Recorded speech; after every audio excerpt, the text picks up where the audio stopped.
3 தலைமுறை ரசிகரை பார்த்த ஒரே நடிகர் இவர்தான் சொன்னா உங்களால நம்ப முடியுதா? யாருன்னு தெரிஞ்சுக்க முன்னாடி நம்ம பேஜை மறக்காம ஃபாலோ பண்ணி சப்போர்ட் பண்ணிட்டு ஸ்டோரியை ஃபுல்லா வாட்ச் பண்ணுங்க.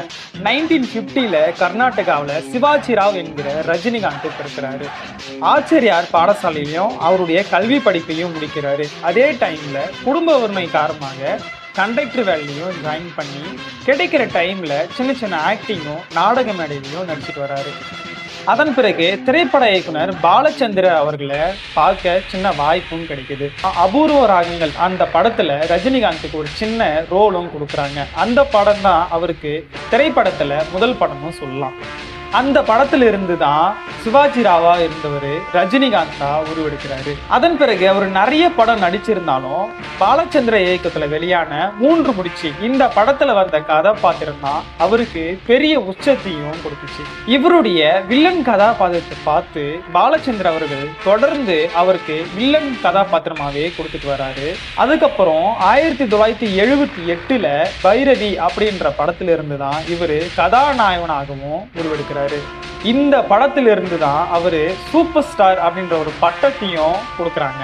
அதுக்கப்புறம் முள்ளும் மலரும் 6லிருந்து 60 வரை அப்படின்னு அந்த டைம்லயே பிளாக் பஸ்டர் ஹிட்டையும் கொடுக்குறாரு.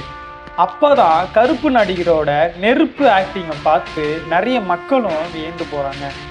இப்படியே 1978வது ஆண்டுல தனது 25வது படத்தையும் நடிச்சு முடிக்கிறாரு. அந்த படம் கர்நாடகாவில் வெளியாகுது.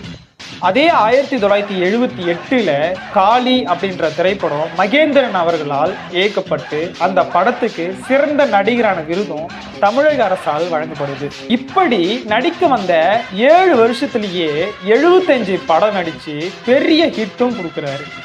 இது எல்லாமே தொடர்ந்து 90ஸ்ல வெளியான அண்ணாமலை, முத்து இந்த 2 படமும் வெளிநாடு வரையும் சென்று தனது கலெக்ஷனையும் அல்லது 2000 அந்த இயர்ல பத்ம விபூஷன் விருதும் மத்திய அரசால் கொடுக்கப்படுது.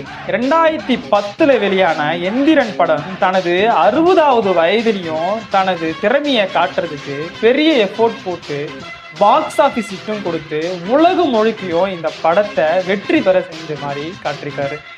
இப்படி தமிழ், தெலுங்கு, மலையாளம், கர்நாடகா அப்படின்னு கிட்டத்தட்ட 170 படங்களை நம்ம ரசிகர்களுக்காக கொடுத்து இன்னைக்கு வரைக்குமே தனது திரைப்பட ராஜாங்கத்தையும் இப்போ வரையும் நிலைநாட்டி இருக்காரு. இந்த ஸ்டோரியை உங்க நண்பருக்கும் ஷேர் பண்ணிடுங்க, அவங்களும் தெரிஞ்சுக்கிட்டோம்.